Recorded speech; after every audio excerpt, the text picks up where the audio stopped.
Afa m bụ Okechukwu Obiefuna. Abụ m onye Ifite Ogbunike. Ebe anyị nọ bụ na Ogbunike cave.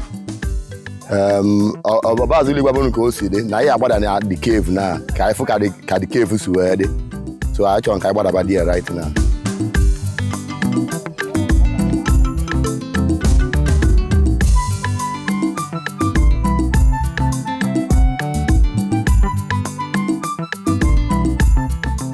Anyị nọ na step cave now. Anyị nọ 312 steps.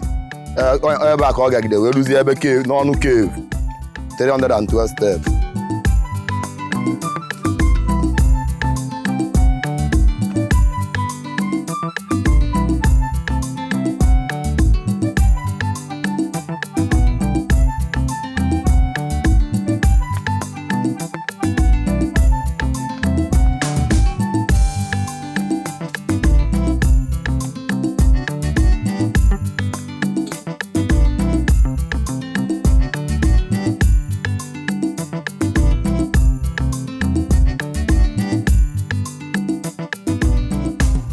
Ọ bụ na ịchọ ịba n'ime ọnụ the cave, yipụ akpụkwu ya ebe a, anyị abanyebe. During the Biafran War, ebe a ka ndị mmadụ bịa hide. So nwaanyị na-afụ period ya ada abakwa n'ime cave. So anyị na-abanyezi n'obi ọgba kịta. Ọgba cave in Igbo bụ ọgba. So ebe a ka a na-ayọta ife n'aka ọgba. Ebe a ka a na-ayọta ife n'aka cave.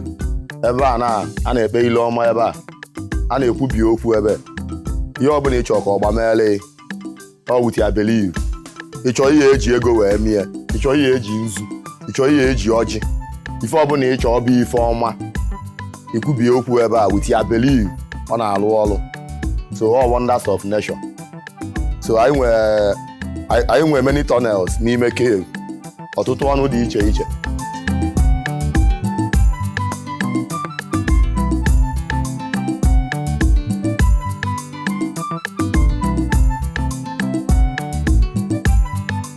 Ịchọzi ife animals, ancient animals nọ n'ime cave ebe a. Mana ebe a ifo bụ crow. Anyị akpụ afọ naanị wee jee fụwa animals, eke ide mmiri,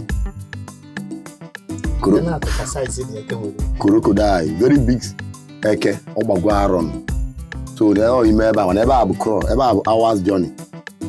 That's why people no used to go there, because it's a crow. Ebe anyị na-akpụ afọ naanị wee na-eje.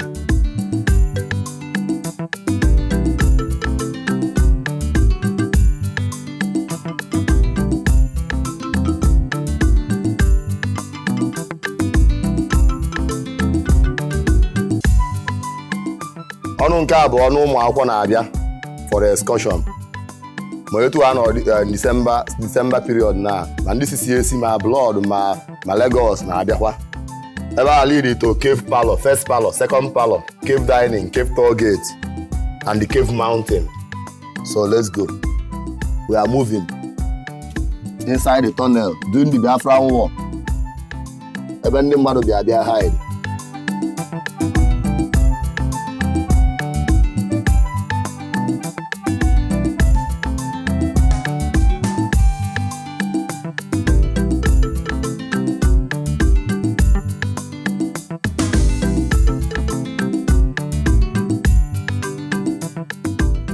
Jos na-abịa be ndị Adam, o nwere ebe anyị abụọ ilu ekịta ya kwụrụ ọtọ.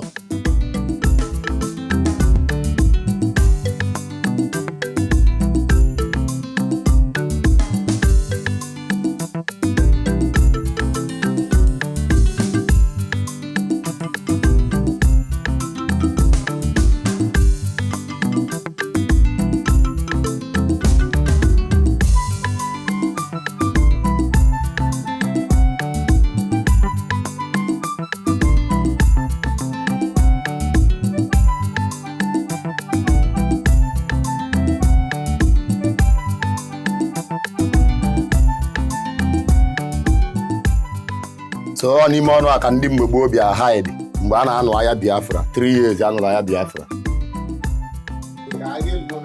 Mba, wonders of nature. Anyị elu ọkụ ya mgbe a na-anụ agha Biafra.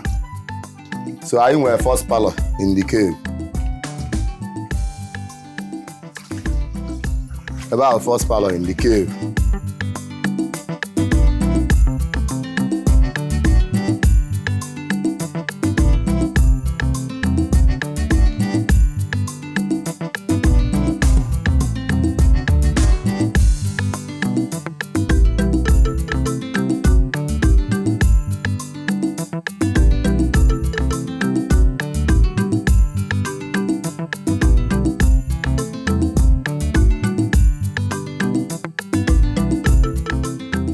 So ebe a bụ cave toll gate, Ogba toll gate.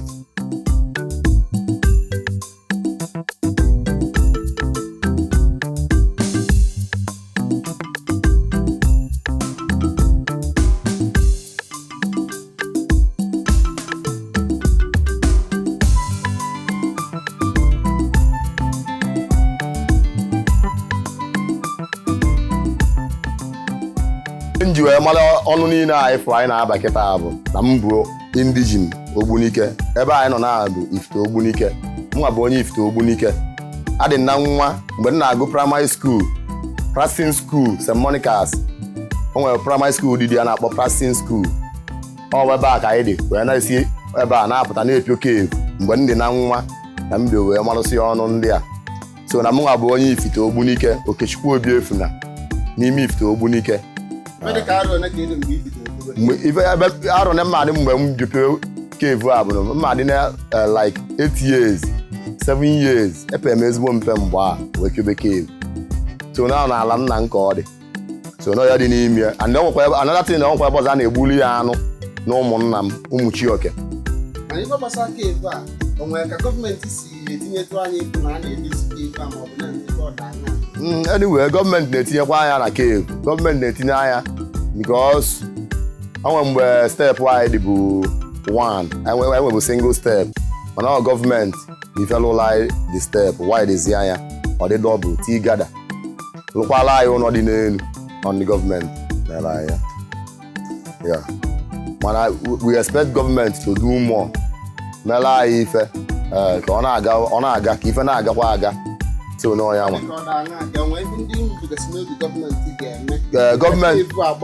Gọọmenti nwe omume fasị na anyị alụla anyị 5-star hotel. 5-star hotel asị na anyị alụla anyị afụlọ.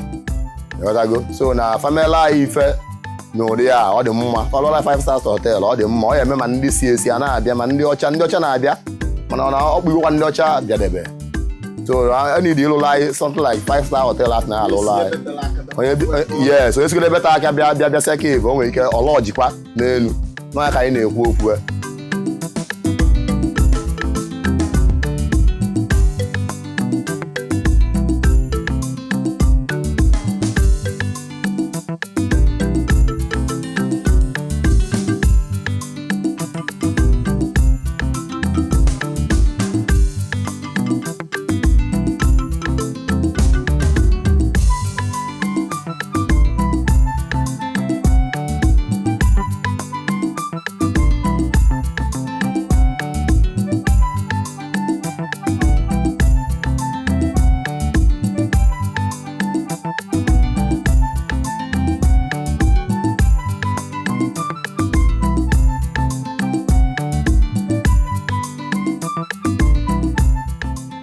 Chachachacha Igbo kwenu, ọrụ Igbo ekene m unu.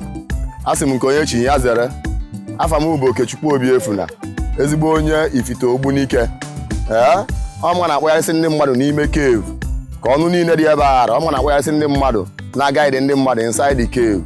So ana m asị ka nkene unu wee na-asị na bikonu ndị Igbo ka ba na-arụ na-enene isi mbido TV ka unu wee na-aghọta ife a na-eme na omenala Igbo.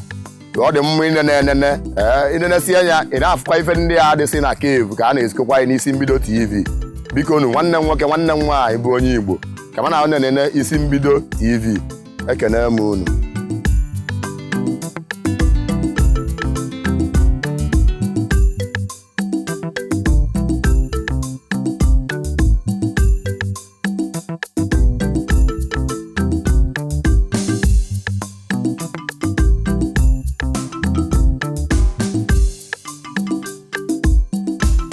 Afọ m bụ Eze Ndụka Ebele n'Inwe Osu. abụ m onye Enugu Ukwu wee na-anụ m na-adazi enu. Ebe anyị na ihe a kịta bụ Ogbunike Cave nke dị na Anambra steeti.